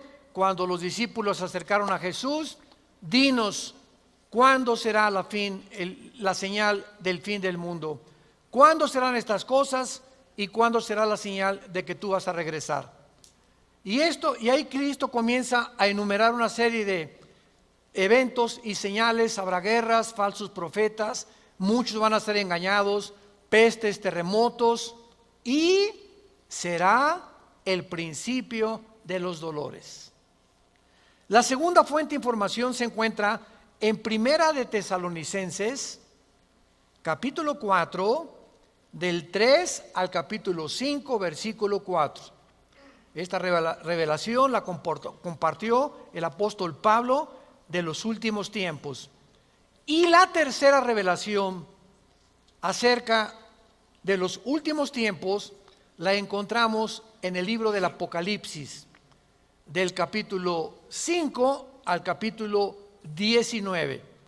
En estos capítulos se encuentra claramente todo lo que la planeta Tierra y la humanidad va a atravesar. Ahora, muy bien, cuando estudiamos estos pasajes, podemos concluir que efectivamente vendrán tiempos difíciles al mundo, sorpresivos y amenazadores, que es de lo que hemos estado hablando en los últimos 10, 15 minutos. Nadie puede negar que vivimos en un mundo conflictivo, amenazador, que ha llenado al mundo, a los seres humanos, de ansiedad, de intranquilidad, de falta de paz, de suicidios, de mejor me quito la vida, o me emborracho, o me drogo. ¿Por qué los jóvenes se drogan? Pues porque es una forma de evadir la realidad. La realidad para muchos jóvenes es tan negro y tan negro lo que se ve en el mundo que ya no quieren o no creen que pueden atravesar esa cortina oscura, no creen que hay una luz detrás y se enfrentan a un mundo que parece que se los está comiendo, tragando y prefieren salir de este mundo. Los que se drogan, ¿por qué se drogan? Los que se emborrachan, ¿por qué se emborrachan? Porque la realidad es tan cruda que no la quieren enfrentar en sus 5 sentidos. Entonces, detrás de cada persona drogadicta, alcohólica, etcétera, etcétera, se encuentra un conflicto interno espiritual. Porque como en el área forense, cuando tú estudias, yo recuerdo que hubo una época en mi vida que comencé a estudiar criminología, dactiloscopía y balística. Quería ser detective, imagínense. Siempre me ha gustado la investigación. Y me dio unos meses por meterme y compré libros, etcétera, etcétera. Y siempre cuando en esa área te involucras, los detectives o los investigadores siempre están buscando el motivo por el cual alguien le quitó la vida a la otra persona.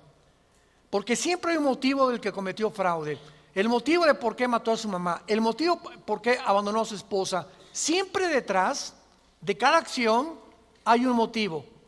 Y cuando descubrimos el motivo nos ayuda a poder tener una pieza del rompecabezas más clara para poder averiguar o decidir quién fue el asesino o quién fue el ladrón o quién se encuentra detrás de eso. Y cuando nosotros vemos esto, ¿verdad? Que el motivo por el cual la gente hace lo que hace en el mundo, nos damos cuenta que el mundo está espiritualmente muriéndose. Y nosotros tenemos la medicina. Qué triste que tengas compañeros en tu escuela que estén tan confundidos, que no les has hablado jamás de Cristo, que tengas amigos que haces negocios con ellos, que tengas un taller de carpintería, de plomería, o eres mecánico o abogado en tu bufete o un médico, y la gente a tu alrededor, vemos a la gente, caras vemos y están llorando por dentro. Están deshechos por dentro. Que si esa hermanita, la enfermera que diga, ay hermanita doctora, ¿cómo está? Muy buenos días, ¿verdad? Y te encierras con ella y te pones enfrente de ella, te puedo olvidar, se quitan esa máscara que están usando y caen en una expresión de llanto, de angustia que están escondiendo, poniéndose una máscara de aparente felicidad. Y así las personas que tú ves, no es cierto que son lo que estás viendo. Detrás de cada persona se encuentra un drama. Se encuentran problemas más allá de lo que podemos imaginarnos. Así que nosotros tenemos la respuesta y la medicina, ¿qué estamos haciendo con ella? Y vamos a dar cuentas en la otra vida de todas las cosas que nunca cumplimos en la palabra de Dios al compartir el mensaje de Jesucristo. Ahora bien, vayamos a Mateo 24 y veamos rápidamente que del estudio de estos 3 pasajes que acabamos de mencionar, el Sermón del Monte, Primera de Tesalonicenses 4 y el libro de Apocalipsis, podemos concluir, para poner el tapiz, el fundamento de nuestra serie que vamos a seguir desarrollando, que efectivamente estamos en el tiempo de eventos muy amenazadores, sorpresivos, y aunque nosotros los cristianos no querramos ver, ni vamos a estar, esto está garantizado, nosotros no nos vamos a encontrar en los acontecimientos del libro del Apocalipsis. La iglesia no va a encontrarse en los acontecimientos de Primera de Tesalonicenses 4, ni tampoco en el Sermón del Monte, más que en lo que les voy a mostrar ahorita. Y no vamos a ver nosotros el Armagedón. Creo que no vamos a conocer tampoco al Anticristo, pero hay algo que vamos a atravesar para que nos vayamos preparando y para que entendamos que para poder enfrentar lo que se viene se necesita carácter. Carácter. ¿Qué es el carácter? Es la formación interna que el Espíritu Santo nos quiere dar, donde estableces fundamentos y convicciones inconmovibles en tu vida. He decidido hacer esto, lo haces. Puntualidad, responsabilidad. Una persona, un cristiano irresponsable, tiene mucho que trabajar con su carácter. Un cristiano que siempre llega tarde a todos lados, tiene que trabajar mucho con su carácter.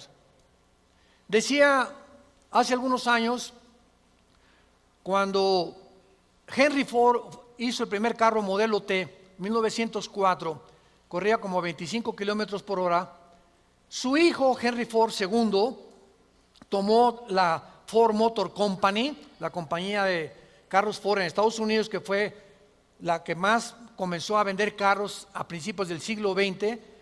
Y este hombre llegaba a la compañía de Ford y ponía al jefe de la planta, al jefe de la administración, al jefe de la supervisión, ponía a líderes en cada departamento.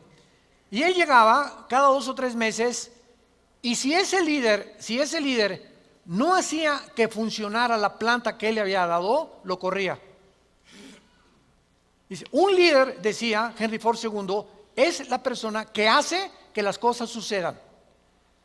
Y si tú estás al frente de una responsabilidad y no cambias la situación, o no cambias la manera de pensar de los hombres o de tus soldados que tienes bajo tu responsabilidad, tú no eres líder.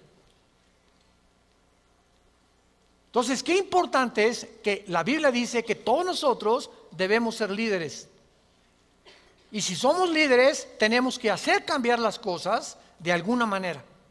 Vas a hacer cambiar a tu amigo, y vas a hacer cambiar a tu amiga, y vas a hacer cambiar a tus amigos de la escuela, hasta a tus maestros los vas a confrontar algún día. Discúlpeme, maestro, con el respeto que se merece, no venimos del chango. La evolución es una teoría que está completamente destituida desde que descubrieron el ADN en 1954. Por favor, actualícese más, maestro. Entonces, cuando comenzamos a entender eso, es cuando comenzamos a comprender que este mundo, dice la Biblia, la mayoría serán engañados. Los mismos escogidos serán engañados, porque hay millones de cristianos sin carácter, flojos, irresponsables, impuntuales, sin falta de integridad. A nadie le hablan de Cristo, no comparten las buenas nuevas, no tienen convicciones profundas que los hacen ser gigantes, guerreros de Dios. Dice Mateo capítulo 24 en el Sermón del Monte el Señor Jesucristo, porque se acercan los discípulos para hacerle preguntas, versículo 3, Señor, dinos, vean las 3 preguntas que le hacen hace 2000 años. 1, ¿cuándo serán estas cosas? Querían saber el tiempo los discípulos. 2, ¿qué señal habrá de tu venida? O sea, ¿habrá alguna señal que podamos percibir de que tú ya vienes al mundo? Y 3, ¿y hay alguna señal de que el mundo se va a acabar? De estas 3 preguntas, Cristo comienza a contestar algunas. Por ejemplo, la señal de su venida está hasta el versículo 29 y 30, cuando el sol se oscurecerá, la luna se pondrá, etcétera, etcétera. Y esa es la señal de la venida de Cristo, que no vamos a estar aquí nosotros, porque primero es el arrebatamiento y van a pasar 7 años de la tribulación, y viene Jesucristo en la segunda venida, y los que estén en la segunda venida, que se hayan convertido en la persecución del anticristo, van a saber que cuando vengan estas señales cósmicas en el cielo, Cristo aparecerá en las nubes junto con nosotros, porque regresaremos con Él. Pero lo que me interesa compartirles es el versículo 6 en adelante, que es lo que nos atañe a la generación que estamos viviendo. Oirán de guerras y rumores de guerras. Miren que no se turben, porque es necesario que todo esto acontezca, pero aún no es el fin. Porque se levantará nación contra nación y reino contra reino, y habrá pestes y hambres y terremotos en diferentes lugares. Muy bien, si leemos solamente el versículo 6, oirán de guerras y rumores de guerras, toda la historia han sido estos, ¿no es verdad? Desde que Caín asesinó a Abel, perdón, que Caín asesinó a su hermano Abel, toda la historia, de acuerdo, lo quieres apuntar, al Instituto para la Investigación para la Paz, en Suecia, Estocolmo, dictaminaron que de los 6,000 años aproximadamente de historia que tenemos, de 6,000 años, solamente ha habido 25 años de paz.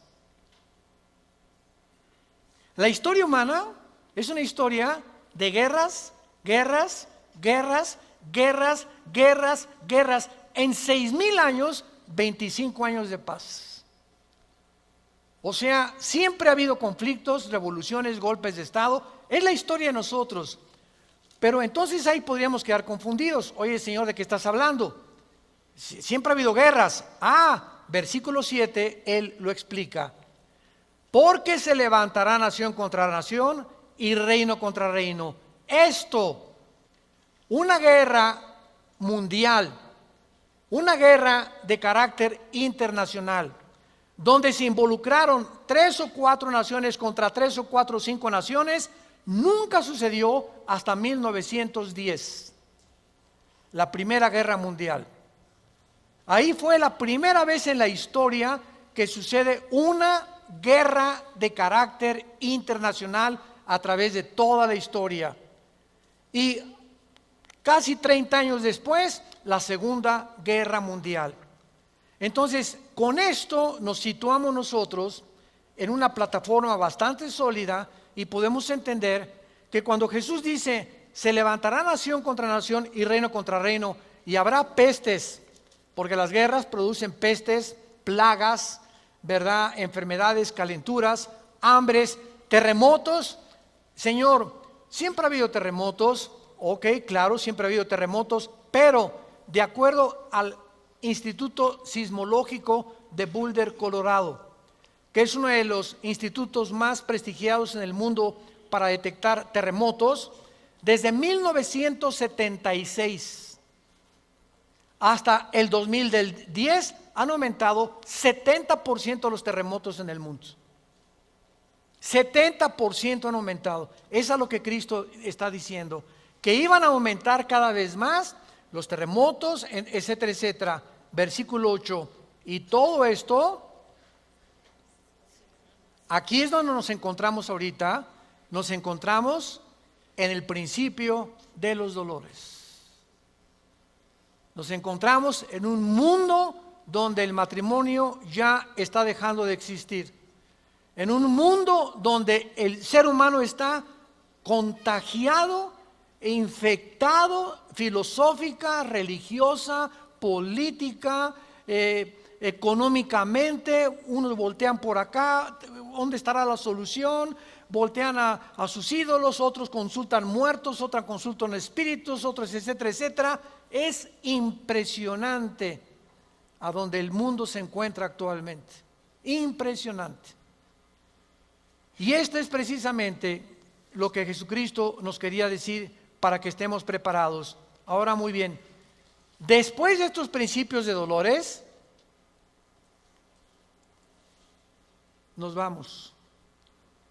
Adiós, mundo cruel. Adiós, mi perro fido. Adiós, adiós, mundo cruel. Ya nunca te veré.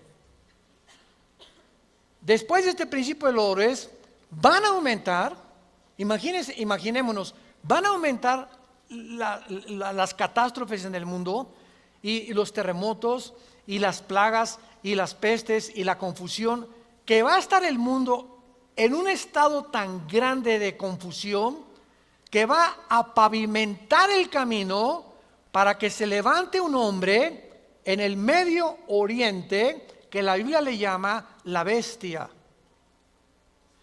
De todos los animales que el Espíritu Santo buscó, las hienas, los leopardos, los osos, los leones, depredadores, no encontró el Espíritu Santo un nombre, un adjetivo para designar a este hombre, y por eso simplemente la Biblia le llama una bestia, un depredador, cruel, sanguinario, y su otro nombre es el anticristo.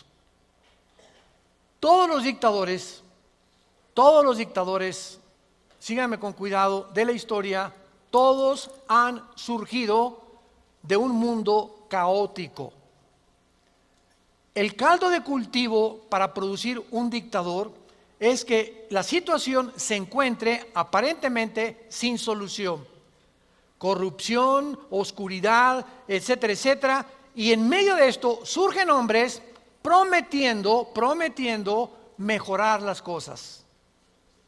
Hitler entró democráticamente. Stalin entró democráticamente. Saddam Hussein entró democráticamente. No es verdad que entren a través de un golpe de Estado los líderes, la mayoría entran a través del pueblo, pero una vez que el pueblo los levanta, a ver quién los quita. Y en medio de esto es cuando el mundo va a ver en Europa que va a estar una oscuridad total en Europa. Ahorita la salida de Inglaterra de la Unión Europea, el Brexit famoso. Ahorita en Europa ya no existe, damas y caballeros, santos de Dios. Las únicas dos naciones que sobreviven en Europa es Alemania y Francia. España, Portugal, Grecia e Italia están hundidas económicamente, sin dinero para poder levantarse. Y no hay ninguna esperanza para estas naciones. Había el Fondo Monetario Internacional que lo estaba manejando Alemania, se les acabó el dinero ya. Y Francia está ayudando un poquito a Alemania. Y gracias a Dios que en Alemania la ministra Angela Merkel es cristiana. En todo el mundo es la única líder que sus padres fueron pastores y ella dijo en enero de este año, Europa tiene que regresar a Dios. Entonces, Alemania está sobreviviendo, Inglaterra se está yendo sin los impuestos que le pagan las naciones a la Comunidad Europea o a la Unión Europea. Ya no va a haber forma de sostener una Unión Europea, que era el sueño de los europeos después de la Segunda Guerra Mundial. Y está el campo preparado para que surja el hombre, la bestia, el anticristo, el hijo de perdición, que la Biblia profetiza que se va a levantar y va a traer soluciones al mundo, va a resolver problemas de la pobreza, de la economía, de la política, ideologías, y el mundo se va a asombrar porque este hombre no va a ser un hombre normal. Va a ser un hombre poseído por un principado satánico. Lo hemos visto en otras conferencias en el libro del Apocalipsis, ya no nos da tiempo para eso. Pero va a ser un hombre que va a hacer milagros sobrenaturales. Y va a tener a un compadre que en Apocalipsis 13 se le llama el falso profeta, que va a ser, fíjense, un líder religioso unido a un líder político. El líder político, el anticristo, va a usar a un líder religioso para que el líder religioso convenza al mundo de ponerse la marca el 666. Y cuando el líder religioso convenza al mundo y haga milagros, este líder religioso, el anticristo lo va a matar. Y va a deshacer la ciudad de donde salga el líder religioso, y el anticristo a la mitad de los 3 años y medio va a proclamarse. Segunda Tesalonicenses capítulo 2, del 3 al 4, se va a proclamar que Él es Dios. Va a entrar al templo judío, va a violar el templo judío y va a hacer que el mundo lo adore como Dios. Pero, ¿será eso posible? Que pueda llegar la humanidad a tal grado de adorar a un hombre como Dios. La historia nos enseña que el hombre no aprende la historia. ¿Se acuerdan de esa frase? Y el que no conoce la historia está condenado a repetirla. ¿Qué pasó con los césares romanos? Los césares romanos mandaron a la gente que los adoraran como dioses. Y los césares romanos se erigieron como dioses. Calígula mata a su familia. Nerón tenía de amante a un niño de 10 años. Era una depravación impresionante. Cuenta la historia que cuando un emperador romano estaba en el Coliseo, cuando vayan a Roma, vayan al Coliseo, es impresionante ver el Coliseo romano. Todavía en el Coliseo romano, cuando vayan a Roma, las manchas de la sangre de hace 2000 años, de los mártires que mataron los leones y quemaron vivos y que arrastraron, ahí están todavía las manchas de la sangre que las han mantenido. Bueno, pues cuenta la historia, ¿verdad? Que estaba el César en un coliseo, en el Coliseo Romano, y entonces todo el mundo se tenía que hincar y decirle, salve César. Y un hombre se quedó parado, que aparece en Apocalipsis con el nombre de Antipas. Y entonces se quedó parado y el César le dijo a un centurión, ve por favor y ve que es esclavo, ¿por qué no se hinca? Y el centurión romano fue con Antipas, le dijo, Antipas, tienes que hincarte porque si no te van a matar. Y entonces y además le dijo el centurión, te van a matar y ¿no ves que todo el mundo está contra ti? ¿No ves que tú eres el único? Y Antipas contestó, dile al César que si todo el mundo está contra mí, yo estoy contra todo el mundo, porque así murió mi Señor. Lo quemaron vivo en un balde grandísimo de aceite hirviendo. Y por eso Cristo le llama en Apocalipsis mi testigo fiel. Va a llegar un momento, santos de Dios, en que el mundo va a estar contra nosotros y ahí se van a denotar tus convicciones. Y si tus amigos están contra ti y tu familia está contra ti y el mundo está contra ti, nosotros estamos en contra de ellos. Porque nuestra fidelidad es al Hijo de Dios por los siglos de los siglos. Te damos gracias, Señor, por tu palabra.